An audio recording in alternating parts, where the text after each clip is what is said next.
मनुष्य केवल 3 चीजों के पीछे भागता है। छाया अर्थात सहारा, संबंध। काया अर्थात सुंदर सुबल शरीर। और तीसरी माया अर्थात ऐश्वर्य। अब अचंभित करने वाली बात यह है कि समय आने पर यही 3 वस्तुएं हैं जो सबसे पहले आपका त्याग करती है। अंधकार में छाया आपको त्याग देती है, बुढ़ापे में काया आपको त्याग देती है, और अंत में ये माया भी आपको त्याग ही देती है। ये कुछ काम नहीं आता जिसके पीछे आप जीवन भर दौड़े जा रहे थे।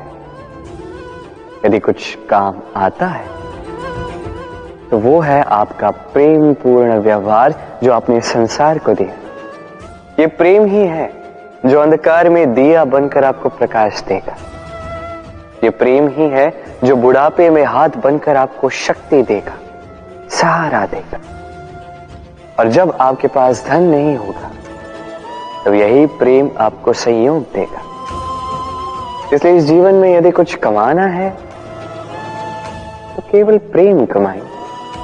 यदि आप भी मेरी बातें दूर की सोचते हैं तो केवल प्रेम कमाएं। और आप इसी प्रेम के साथ कहीं राधे राधे।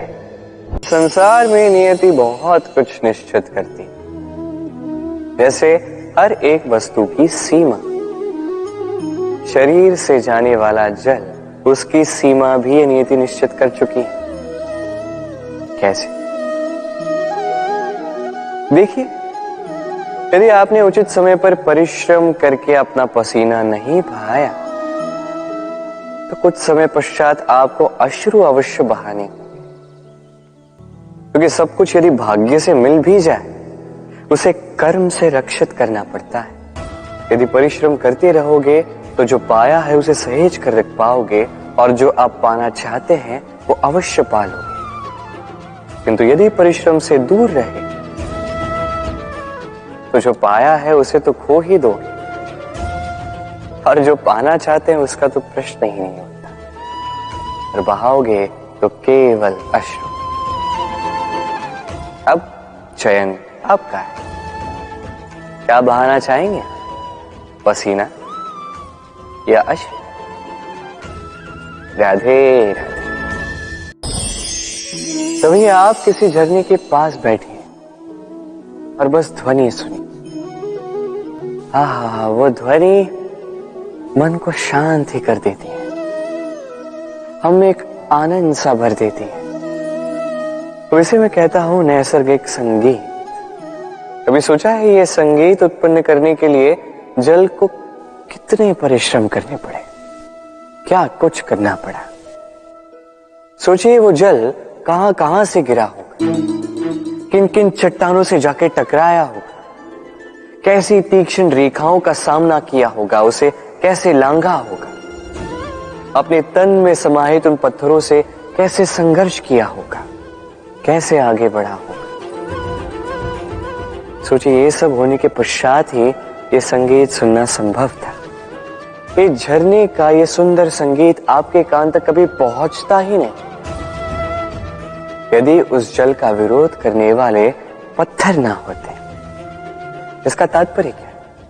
तात्पर्य एक ही है, इन बाधाओं का सामना करें, इनसे दूर ना भागे। क्योंकि ये बाधाएं ये नैसर्गिक, सभी के जीवन में ये बाधाएं आती हैं। इनका सामना करें, जीवन में आगे बढ़े। और आप भी स्वयं से उत्पन्न कीजिए नैसर्गिक संगीत और इस संसार में फैलाइए शांति और प्रसन्नता। राधे राधे। इस पुष्प को देख रहे हैं आप? कितना सुंदर है ये पुष्प। हर कोई चाहता है कि ऐसे किसी पुष्प को वो अपना ले, अपने पास रख ले। अब सोचिए पुष्प को ये जो सम्मान मिलता है ये किस कारण से मिलता है? केवल इसलिए कि ये सुंदर है? चलिए आपको कुछ समझाता। ये पुष्प जब डाली पर होता है सुगंध से हमें आकर्षित करता है। इसी पुष्प की यदि आप माला बनाओ, किसी मूर्ति पे चढ़ाओ तो यह आदर का प्रतीक बनता है। अब यही पुष्प यदि आप शैया पे बिछा दो तो आप वो दृश्य देखकर, आप उस सुगंध से आपका मन प्रफुल्लित हो जाएगा। किंतु सोचिए, यही पुष्प यदि ये आप अर्थी पर सजाते हैं तो इस पुष्प का कोई सम्मान नहीं करता। कैसी बात है? वही पुष्प है, इस परिस्थिति में इसे सम्मान मिल रहा है, इसमें नहीं मिल रहा। क्यों? क्योंकि यही छिपी है एक महत्वपूर्ण सीख। इसका सार ये है कि सम्मान व्यक्ति या वस्तु का नहीं किया जाता, सम्मान किया जाता है समय और स्थिति का। अब समय जो है, समय हमारे वश में तो है नहीं, हमारे वश में है स्थिति। हमारी स्थिति कैसी होगी इसका निर्णय स्वयं हम लेंगे, और जैसी हमारी स्थिति होगी वैसा हमारा सम्मान होगा। तो आइए मेरे साथ प्रेम से कहिए, राधे राधे। सफलता, सफलता कौन नहीं पाना चाहता? हर एक व्यक्ति चाहता है कि सफलता स्वयं आकर उसके कदम चूमे। अब सफलता कदम केवल उनके चूमती है जिनके पांव धरातल पर होते हैं, जो स्वप्न की आशा में उड़ते नहीं, जो यथार्थ के धरातल से जुड़े होते हैं, वो भी दृढ़ता के साथ।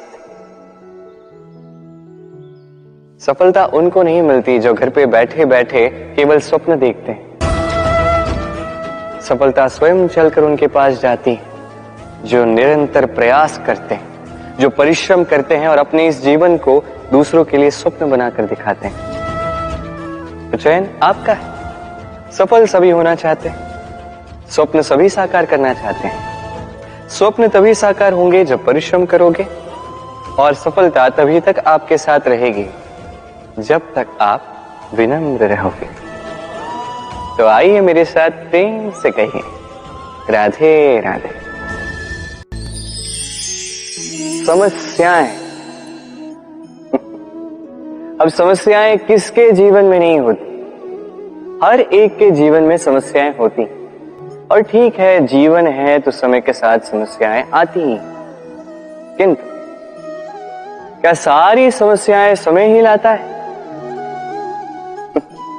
नहीं, आप सारी समस्याओं का श्रेय समय को नहीं दे सकते। ये अधिकतर समस्याएं तो ऐसी होती हैं जिन्हें हम स्वयं आमंत्रित करते हैं कि समस्याओं आओ, मैं आपकी प्रतीक्षा कर रहा हूं। कैसे? अब ये निर्भर करता है आपकी हाँ और ना। अधिकतर समस्याएं इसलिए आती क्योंकि हम बार बार हाँ कहते जाते हैं, और अधिकतर समस्याएं इसलिए आती हैं क्योंकि हम उचित समय पर ना नहीं कह पाते। इसलिए बिना सोचे समझे किसी भी बात या किसी भी प्रस्ताव का समर्थन करना आपको बहुत बड़े संकट में डाल सकता है। वहीं कभी ना कह पाना, ये आपको उससे भी बड़े संकट में डाल सकता है। इसलिए स्मरण रखिए, ये अत्यंत महत्वपूर्ण सीख। सदैव सोच समझकर ही हाँ कीजिए, और दृढ़ता के साथ ही ना कीजिए, और विश्वास कीजिए आपका जीवन अत्यधिक सुखमयी हो जाए। तो आइए मेरे साथ प्रेम से कहिए, राधे राधे।